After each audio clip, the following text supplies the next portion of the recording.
সবাইকে শুভেচ্ছা। আমন্ত্রণ জানাচ্ছি ডয়েচে ভেলে ও বাংলা ভিশনের যৌথ প্রযোজনার অনুষ্ঠান দেশ পেরিয়েতে। আপনাদের সাথে আছি আমি সুজন মাহমুদ। ইউরোপে অভিবাসী হতে অনেকেই চান, কিন্তু পদে পদে নানা চ্যালেঞ্জের মুখোমুখি হতে হয়। সঠিক তথ্যের অভাবে দালালদের খপ্পরে পড়ে সর্বস্ব হারান অনেকেই। আবার ইউরোপে গিয়েও মুখোমুখি হতে হয় নানা চ্যালেঞ্জের। আমাদের আজকের পর্ব তাই অভিবাসনের নানা চ্যালেঞ্জ নিয়ে। বিদেশ যাওয়ার ক্ষেত্রে বাধা বা চ্যালেঞ্জ একেবারে শুরু থেকেই। কোন দেশে যেতে হবে, কত টাকা লাগবে, কি যোগ্যতা থাকতে হবে, আর কি কাগজপত্র লাগবে, এসবের কোনো সঠিক বা পরিষ্কার তথ্যই নেই সাধারণ মানুষের কাছে। কোথায় গেলে এমন তথ্য পাওয়া যায় তাও জানেন না তারা। তাই তাদের ভরসা দালালরা, সেখানেই প্রতারিত হতে হয় তাদের। কিন্তু তা থেকে বের হওয়ার উপায় কি? জীবনযাত্রার মান পরিবর্তন কিংবা পারিবারিক সচ্ছলতা ফেরাতে প্রতি বছর শখানেক দেশে পাড়ি জমান বাংলাদেশিরা। প্রতি বছর লক্ষ লক্ষ মানুষ বিদেশ যাত্রার স্বপ্নে পাড়ি জমান, কিন্তু এই ক্ষেত্রে বাদ সাধে অবৈধ অভিবাসন, মধ্যস্বত্বভোগীদের দৌরাত্ম্য কিংবা প্রবাসে শ্রমিকের মৃত্যু। শাকিল আহমেদ 2020 সালে ইউরোপের দেশ সার্বিয়ায় যাওয়ার সময় ভিসা জটিলতায় তুরস্কে 2 মাস আটক থাকার পর সৌভাগ্যক্রমে দেশে ফিরেছেন, খুইয়েছেন প্রায় 12 লাখ টাকাও। তার ভিসাটি যে ভুয়া, আটক হবার আগে তা কোনোভাবে টের পাননি তিনি। এমনকি বিদেশে জনশক্তি রপ্তানিতে সংশ্লিষ্ট রাষ্ট্রীয় প্রতিষ্ঠান বাংলাদেশ জনশক্তি কর্মসংস্থান ও প্রশিক্ষণ ব্যুরো BMET সেই ত্রুটিপূর্ণ ভিসাতেই প্রয়োজনীয় প্রক্রিয়া সম্পন্ন করেছে। তবে বিপত্তি বাধে দেশের সীমানা পেরোনের পরেই। আমি যখন ট্রাভেল এজেন্সির মাধ্যমে যাচ্ছি, তারা আমাকে যে ডকুমেন্টসটা দিচ্ছে আমি তাদের কথাই বিলিভ করতেছি। যদি আমি নিজে যাচাই করতে পারি বা গভর্নমেন্ট এমন ওয়েবসাইট থাকে যেখানে আমার যত ডকুমেন্টস দিছে আমি এখানে নিজেই ভেরিফাই করতে পারতেছি, বা আমার গভর্নমেন্ট থেকে আমার ফিডব্যাক দিছে যে না তোমার ডকুমেন্টস ওকে, অরিজিনাল আছে, ফেক না, তাহলে কিন্তু আমি আমার দেশ থেকেই আমি ক্লিয়ার হইতে পারতেছি যে আমার না ডকুমেন্টস ওকে আছে, আমি যাওয়ার জন্য প্রস্তুত। যখনই আমরা ঠিক আছে বলতেছি, মুভমেন্ট করছি, তখনই আমরা সমস্যার সম্মুখীন হচ্ছি। শাকিলের মতো এমন অনেক ভুক্তভোগী রয়েছেন যারা খুইয়েছেন টাকা, হারিয়েছেন সম্মান। পরিবারের জন্য তৈরি হয়েছে অবর্ণনীয় দুঃখ, দুর্দশা। বাংলাদেশ পরিসংখ্যান ব্যুরো BBS এর 2023 সালে প্রকাশিত এক প্রতিবেদনে বলা হয়েছে, গত 2 বছরে 46 লাখেরও বেশি মানুষ দেশে ফিরেছে। ভুক্তভোগীরা বলছেন সরকারের এমন ব্যবস্থা থাকতে হবে যেখানে বিদেশ যাবার আগেই সব কাগজপত্র যাচাই করার সুযোগ থাকবে। এক্ষেত্রে অভিবাসনে ওয়ান স্টপ সলিউশন প্রযুক্তি প্রয়োগের কোনো বিকল্প নেই। শাকিলের মতো সৌদি আরব ও কম্বোডিয়ায় যাওয়ার সময় 2 ধাপে প্রতারিত হয়ে 10 লাখ টাকা খুইয়েছেন মুরাদ হোসেন। আমি সৌদি আরবে একবার প্রতারিত হয়েছে এবং বর্তমান নোমানিয়া যাওয়ার জন্য চেষ্টা করতেছি। তো 2 জায়গায় আমি বর্তমান 10 লক্ষ টাকার উপরে জর্জরিত এবং ফ্যামিলিগতভাবে খুবই দেনা হয়ে আছে, ঋণগ্রস্ত। আমাদের জন্য যদি সরকার এই ধরনের একটা ওয়েবসাইট করে দিত, বা এই ধরনের একটা ওয়েবসাইট যদি আমরা পেতাম, যে আমরা নিজেদের ওয়েবসাইটটা, আমাদের নিজেদের ভেরিফিকেশনটা আমরা নিজেরা করতে পারতাম, সেক্ষেত্রে আমরা এই ধরনের প্রতারকের হাতে আর কখনই পড়তাম না। সরকারের অব্যবস্থাপনা, মধ্যস্বত্বভোগীদের দৌরাত্ম্য, দক্ষ কর্মীর অভাব, সঠিক তথ্য না জানা বা অপর্যাপ্ত তথ্য, অবৈধ পথে বিদেশ পাড়ি জমানো এবং সর্বোপরি প্রযুক্তির প্রয়োগ না থাকা এসব সমস্যার কারণ বলছেন বিশেষজ্ঞরা। বলছেন এখনও সরকারের পক্ষ থেকে এমন কোনো সেন্ট্রাল সিস্টেম নেই যার মাধ্যমে নিয়োগকর্তা, অভিবাসন প্রত্যাশী এবং সরকারের মধ্যে একটি সেতুবন্ধন তৈরি করা যায়। বাংলাদেশ থেকে বিদেশ যাওয়ার জন্য যে আপনার সার্ভিসগুলো রয়েছে, তথ্য বলেন বা অন্য সেবাগুলো, সেই সমস্ত কিন্তু ঢাকা কেন্দ্রিক। তার ফলে টাঙ্গাইলের একজন মানুষ বা শরীয়তপুরের একজন মানুষ তিনি যখন ঠিক করেন বিদেশ যাবেন, তখন তার এই জায়গায় যুক্ত হয় মধ্যস্বত্বভোগীরা, তখন তার বিদেশ যাওয়ার খরচটা কিন্তু অনেক বেড়ে যায়। আমাদের বাংলাদেশ থেকে বিদেশ যাওয়ার খরচ গোটা পৃথিবীর মধ্যে সবচেয়ে বেশি, তার আয় গোটা পৃথিবীর মধ্যে সবচেয়ে কম। গভর্নেন্সের জায়গায় বলেন, সেই জায়গাটা আমাদের যথেষ্ট দুর্বল। এই যে বললেন আপনি, এই সংকটগুলো কিন্তু এই যুগে একটা বড় সমাধান হতে পারে প্রযুক্তি, টেকনোলজি। কীভাবে প্রযুক্তির সাথে করে, এই যে আপনি দেখেন ঢাকায় আপনি এক সময় CNG বা গাড়ি ভাড়া করতে গিয়ে আপনি নানা সংকটে পড়তেন, উবার আপনার সমস্যার সমাধান করে দিল। এইরকমভাবে আপনি এই যে এখন বাংলাদেশ থেকে বিদেশ যাওয়ার খরচ সবচেয়ে বেশি, তার কারণটা কি? যেই লোকটা গ্রাম থেকে যেতে চাচ্ছে, যে নিতে চাচ্ছে এবং যে পাঠাবে, তাদের 3 জন কিন্তু কেউ কাউকে দেখে না। এই যে তার মাঝখানে কারণ ধাপে ধাপে দালাল করে ওঠে। কিন্তু যদি প্রযুক্তি থাকতো আপনার, যে যেতে চায় সে তার নামটা নিবন্ধন করছে, যে নিতে চায় সে তাদের অনলাইন ইন্টারভিউ নিচ্ছে, পুরো প্রসেসটা পেমেন্ট হচ্ছে আপনার ডিজিটালি হচ্ছে, বিদেশ থেকে টাকা পাঠানোর প্রযুক্তি আপনি এখন যেখানেই থাকেন না কেন ব্যাঙ্কগুলোর অ্যাপ রয়েছে, আপনি আঙুলের ছাপ দিয়ে পাঠাতে পারবেন। এমনকি মানব পাচারের মতন অপরাধও আপনি এমন মানে প্রযুক্তি গড়ে উঠেছে, আপনি হয়তো দ্রুত একটা ইনফরমেশন দিলে আপনার লোকেশন ট্র্যাক করা যাবে। এই যে প্রযুক্তিগতভাবে যে সংকটের সমাধান করা যায়, সেই জায়গাটাতে আমরা মনে করি পিছিয়ে আছি। সেফ মাইগ্রেশন, দালালের দৌরাত্ম্য, অবৈধ পথে যাত্রা এবং খরচ কমানো সহ ঝুঁকি ঝামেলা এড়াতে মাইগ্রেশনে ডিজিটালাইজেশনের উপর গুরুত্বারোপ এই বিশেষজ্ঞের। নিরাপদ অভিবাসনের ক্ষেত্রেও আমাদের অনেক ঘাটতি আছে। এটির সবচেয়ে বড় কারণ হচ্ছে যে আমাদের প্রান্তিক অঞ্চলের যে মানুষগুলো দেশের বাইরে যাচ্ছে, তারা এখনও আমাদের সরকারের যে প্রক্রিয়া, যে প্রসেসের মধ্যে অভিবাসন হওয়ার কথা, সেই প্রক্রিয়ার সাথে তারা সম্পৃক্ত হচ্ছেন একটা বড় অংশ, যে কারণে এখানে তৃতীয় পক্ষ মাধ্যমে তারা তাদের অভিবাসন প্রক্রিয়া সম্পন্ন করে। আমরা তথ্য প্রযুক্তির ব্যবহারটাকে ফুললি আমরা এনশিওর করতে পারি না। আমাদের যদি টোটাল অভিবাসন প্রক্রিয়াটাকে আমরা ডিজিটালাইজ করতে পারি, সেক্ষেত্রে কিন্তু আমরা সুবিধা পেতে পারি। এমনকি এসব কারণে বিদেশে যেতে সরকার নির্ধারিত খরচের প্রায় 5 থেকে 10 গুণ বেশি টাকা গুনতে হয় ভুক্তভোগীদের। তাই অভিবাসনে বেশ কয়েকটি প্রযুক্তি প্রয়োগের পরামর্শ দিয়েছেন বিশেষজ্ঞরা, যেমন দেশের বাইরে অবস্থানের সময় ট্র্যাকিংয়ের আওতায় আনা, অভিবাসন সম্পর্কিত গুরুত্বপূর্ণ তথ্য ও পরামর্শের চ্যাটবট তৈরি, প্রাথমিক চিকিৎসা ও মানসিক স্বাস্থ্য সেবা mobile health app, geographical information system বা জিআইএস ও আর্টিফিশিয়াল ইন্টেলিজেন্স এআই ভিত্তিক অভিবাসন তথ্য বিশ্লেষণ করে অভিবাসনের প্রেডিক্টিভ মডেল প্রণয়ন, প্রি ডিপার্চার ট্রেনিংয়ে অফলাইনের পাশাপাশি স্বল্পমূল্যে অনলাইন ট্রেনিংয়ের ব্যবস্থা করা। জনশক্তি কর্মসংস্থান ও প্রশিক্ষণ ব্যুরো বিএমইটির পরিসংখ্যান বলছে 2004 সাল থেকে 2024 সালের সেপ্টেম্বর পর্যন্ত বিভিন্ন উপায়ে 1,25,00,000-এর বেশি বাংলাদেশি পৃথিবীর বিভিন্ন দেশে পাড়ি জমিয়েছেন। বিদেশে কর্মসংস্থান বৃদ্ধির পাশাপাশি বাংলাদেশের অভিবাসন প্রক্রিয়ায় স্বচ্ছতা এবং নিরাপত্তা নিশ্চিতে ডিজিটালাইজেশনের কোনো বিকল্প নেই। সঠিক ব্যবস্থা না থাকলে প্রবাসে শ্রমিকদের দুঃখ কষ্ট যেমন বাড়ছে, পাশাপাশি বাড়ছে মৃত্যুহার, যার প্রভাব পড়ছে দেশের অর্থনীতিতে। শুভ ইসলাম, বাংলাভিশন, ঢাকা। নানান ঝক্কি ঝামেলা পেরিয়ে না হয় ইউরোপে পৌঁছানো গেল, তাহলেই কি সব ঝামেলা শেষ? নানা রকমের সমস্যা রয়েছে ভাষাগত সমস্যা, রয়েছে সাংস্কৃতিক ভিন্নতাও। তার উপর সব দেশে সবার জন্য সমান সুযোগ নেই। এই ধরনের রোমানিয়ার কথা, সেখানে শিক্ষার্থী এবং শ্রমিক দুই ধরনের অভিবাসীদের দুই ধরনের অভিজ্ঞতা। ইউরোপের দক্ষিণ পূর্বাঞ্চলের দেশ রোমানিয়া ইউরোপীয় ইউনিয়নের অংশ এবং আংশিকভাবে সেঙ্গেনভুক্ত। সাম্প্রতিক বছরগুলোতে দেশটিতে ইউরোপের বাইরের অভিবাসীদের আগমন বেড়েছে। তাদের একটি বড় অংশ বাংলাদেশের নাগরিক। রোমানিয়ার সীমান্তবর্তী শহর তিমিসোয়ারাতে পড়াশোনার পাশাপাশি খণ্ডকালীন কাজ করছেন বাংলাদেশি শিক্ষার্থীরা। শহরের কেন্দ্রে কাজের ফাঁকে বিক্ষিপ্তভাবে আড্ডা দিতে দেখা যায় তাদেরকে। রিয়াজুল ইসলাম অয়ন সম্পূর্ণ নিজের চেষ্টা এবং খরচে 2024 সালের শুরুতে তিমিসোয়ারাতে এসেছেন। পড়াশোনা এবং খণ্ডকালীন কাজের জন্য ইউরোপের দেশটিকে তার সুবিধাজনক মনে হয়। রোমানিয়াতে আসার জন্য কোনো এজেন্সি ধরা এটা বোকামি হবে, কারণ রোমানিয়াতে এই পুরো ভিসা প্রসেসিং পর্যন্ত এটা খুব ইজি। এটা একটা স্টুডেন্ট সে নিজে যদি চেষ্টা করে সে অবশ্যই পারবে। একটা ইউনিভার্সিটির পোর্টালে যে সে তার সকল ডকুমেন্টসগুলো জাস্ট সাবমিট করবে। এটার জন্য কোনো এজেন্সিকে 1 লাখ টাকা দেওয়া আমি বোকামি ছাড়ার কিছুই মনে করি না। এটা খুবই সহজ। তো রোমানিয়ার জন্য যদি আসতে হয় নিজে নিজে চেষ্টা করা আমি সবচেয়ে ভালো মনে করি।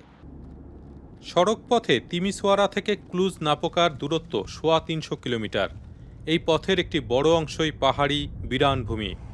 2,38,000 বর্গ কিলোমিটারের দেশটির জনসংখ্যা মাত্র 2 কোটির মতো। রোমানিয়ার অনেক মানুষ ইউরোপের উন্নত দেশে অভিবাসনের চেষ্টা করেন। ফলে যে ঘাটতি ক্রমশ তৈরি হচ্ছে তা নিরসনে দক্ষিণ এশিয়ার দেশগুলোর মানুষের উপর নির্ভরশীলতা বাড়াচ্ছে রোমানিয়া সরকার। আমি রয়েছি রোমানিয়ার বিশ্ববিদ্যালয় শহর হিসেবে পরিচিত ক্লুজ নাপোকা শহরে। এই শহরে অনেক বাংলাদেশি রয়েছেন, কয়েক শত বাংলাদেশি, তাদের মধ্যে একটি বড় অংশ শিক্ষার্থী। এই শিক্ষার্থীরা বলছেন যে তারা এখানে পড়াশোনার পাশাপাশি কাজ করে পড়াশোনার খরচ তুলতে পারছেন, এমনকি দেশেও টাকা পাঠাতে পারছেন। সংখ্যায় কম হলেও বাংলাদেশি নারী শিক্ষার্থীরাও আসতে শুরু করেছেন রোমানিয়াতে। তাদের একজন বদরুন্নাহার মীরা। তার মতো আরও শিক্ষার্থীকে রোমানিয়ায় দেখতে চান তিনি। সেফ একটা সিটি, আচ্ছা, এটা অনেক সেফ একটা সিটি। এখানে আমি কখনো কোনো ধরনের হ্যারাসমেন্ট ফেস করিনি। সো ওই জায়গা থেকে আমি বলবো যে একটা মেয়ের জন্য আমি যদি একা একা সবকিছু ডিল করতে পারি, আমি বাংলাদেশ থেকে একা এসেছি, এখানে এসে আমার প্রথম দিকে হয়তো স্ট্রাগল পার্টটা থাকে, তবে অবশ্যই আপনার বাংলাদেশি ফ্রেন্ড যদি থাকে বা কমিউনিটি থাকে, তারা আপনাদেরকে হেল্প করবে, ইনফরমেশন দিয়ে হেল্প করবে। সেই জায়গা থেকে আমার মনে হয় যে কারো যদি স্বপ্ন পূরণ করতে ইচ্ছে হয় যে ইউরোপে আমি পড়াশোনা করতে চাই, তার জন্য আমি অবশ্যই অ্যাপ্রিশিয়েট করব যে এখানে আপনার জন্য বেস্ট প্লেস। তবে ক্লুজ নাপোকা থেকে 750 কিলোমিটার দূরে রোমানিয়ার রাজধানী বুখারেস্টে ভিন্ন চিত্র দেখা গেল। রিক্রুটিং এজেন্সির মাধ্যমে শ্রমিক হিসেবে কাজ করতে এসে বিপাকে পড়ছেন এমন বাংলাদেশি নাগরিকও রয়েছেন। 7 থেকে 10 লাখ টাকা খরচ করে ইউরোপের দেশটিতে এসে তারা হয়েছেন ভোগান্তির শিকার। অ্যাকোমোডেশন তেমন ভালো না, বেতন ঠিকভাবে পাচ্ছি না, সার্ভোকার জন্য ঘুমাইতে পারতেছি না। হ্যাঁ, রাতে 3টা 2টা ওইটা সার্ভোকার মারতে হয়। খুব কঠিন অবস্থায় আছি ভাই আমরা। আমি বলবো যে না, রোমানিয়া আসার দরকার নেই, কারণ রোমানিয়ার তেমন ভালো না। যে ইউরোপ বলতে যেরকম আমরা স্বপ্ন ছিল, সেই স্বপ্ন আর বাস্তবতার সাথে কোনো মিল নেই। রোমানিয়ায় কাজ করা একাধিক বাংলাদেশি কর্মীর সঙ্গে কথা বলে জানা গেছে যে তারা তথ্যের ঘাটতির কারণে অনেক সময় প্রতারিত হচ্ছেন। কিছু রিক্রুটিং এজেন্সি তাদেরকে নিয়ে আসার পর সহায়তার বদলে রোমানিয়া ছেড়ে অন্য দেশে চলে যেতেও প্ররোচিত করে। এরকম চক্রের এক সদস্য ডয়চে ভেলের সঙ্গে টেলিফোনে কথা বলতে সম্মত হন, তবে সরাসরি দেখা করেননি। কিন্তু আপনার বিরুদ্ধে যে একটা অভিযোগ আছে যে আপনিও উৎসাহিত করেন তারা যাতে রোমানিয়া ছেড়ে অন্য দেশে চলে যায়, এটা কি ঠিক? কেন আমি করব কেন? কোন আমার কি লাভ? কারণ আপনি যাদের এনেছেন তাদের একটা বড় অংশই চলে গেছে অন্য দেশে। হ্যাঁ, সেটা তো তারাই করতেছে, তারা তুলে দিতেছে। আমি তো চাই থাকুক। আমি তো মালিককে, এই যে কোম্পানিটাতে আপনি গিয়ে সাক্ষাৎকার নিয়েছেন না, এই কোম্পানির মালিককে আমি 40,000 ইউরো জরিমানা দিছি শুধু লোক বাইগা যাওয়ার কারণে। রোমানিয়াতে আসার পর বিপদে পড়া শ্রমিকদের সহায়তায় বুখারেস্টের বাংলাদেশ দূতাবাসে বিশেষ ইউনিট চালু করা হয়েছে। তারা রোমানিয়া কর্তৃপক্ষ এবং আন্তর্জাতিক বিভিন্ন সংস্থার সঙ্গে যোগাযোগ করে বাংলাদেশি কর্মীদের সহায়তার চেষ্টা করেন। রোমানিয়ান সংস্থা কিন্তু এখন প্রতি বছর 1 লক্ষ শ্রমিক নিচ্ছে ফ্রম নন ইউরোপিয়ান কান্ট্রি থেকে। দ্যাট মিনস এই শ্রমিক কিন্তু বেশিরভাগই আসছে হলো এশিয়ান কান্ট্রি। আমরা প্রতিবারই কিন্তু নাম্বার 1-এ ছিলাম, শুধু গতবার আমরা নাম্বার 2-তে চলে এসেছি। নেপাল আমাদের উপরে চলে যাচ্ছে। তবে বিপুল সংখ্যক বাংলাদেশি অভিবাসী এরই মধ্যে রোমানিয়া থেকে অনিয়মিত পথে ইউরোপের অন্যত্র চলে যাওয়ায় এই শ্রমবাজার হারানোর শঙ্কার কথাও বলছে সংশ্লিষ্ট কর্তৃপক্ষ। বাংলাদেশ সরকারের এই দিকে নজর দেওয়া উচিত বলে মত তাদের।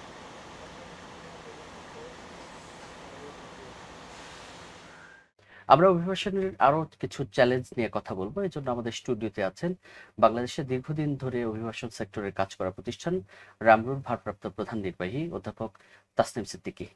আপনাকে স্বাগত।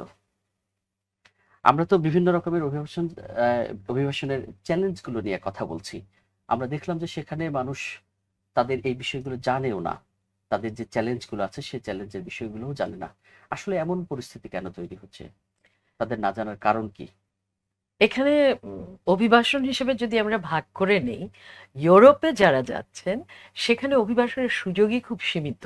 সেখানে সুযোগ রয়েছে শুধুমাত্র যে ফ্যামিলি রিইউনিফিকেশনের ভিত্তিতে আপনি ইউরোপের দেশগুলোতে বা ইউনাইটেড স্টেটসের যেতে পারেন, কিন্তু আপনি অন্য কোনো পেশায়, আগে যেরকম স্টুডেন্ট মাইগ্রেশনটাও ছিল, এখন স্টুডেন্ট মাইগ্রেশনে অনেক দেশেই আর স্পাউস নিতে দিচ্ছে না, ফলে ওই মাইগ্রেশনের সুযোগটাও কমে আসছে। তো যার ফলে আসলে বৈধ পথে ইউরোপে অভিবাসনের সুযোগই খুব সীমিত। সেক্ষেত্রে কিন্তু তথ্য তথ্য নেই বলে অন্যায় হচ্ছে বা ইরেগুলার মাইগ্রেশন হচ্ছে তা নয়, পথ খোলা নেই বলে ইরেগুলার মাইগ্রেশন হচ্ছে। আর এখানে সার্ভিস যদি দিতে হয়, তথ্যের সার্ভিস যদি দিতে হয়, তাহলে দিতে হবে যে মাইগ্রেশনের সুযোগ নেই। ইউরোপীয় দেশগুলো আসলে নিজেকে এক একটা ফোর্ট্রেসে তৈরি করে রেখেছে এবং সেই ফোর্ট্রেসের ভেতরে তারা কাউকে ঢুকেতে দিচ্ছে না, অথচ তাদের প্রয়োজন রয়েছে সেখানে কাজের, তাই না? গেস্ট ওয়ার্কার হিসেবে বিভিন্ন কিছুতে মাঝে মাঝে লোক নেয়, কিন্তু যেই লোকগুলো তারা নেয় সেখানে আমাদের লোকের পার্টিসিপেট করবার সুযোগ নেই, কারণ 1 বছরের জন্য যাবে, সেই কতদিনে যতটা পারবে চেরি পিক করে বা স্ট্রবেরি পিক করে যে টাকা উপার্জন করবে করে ফিরে আসবে।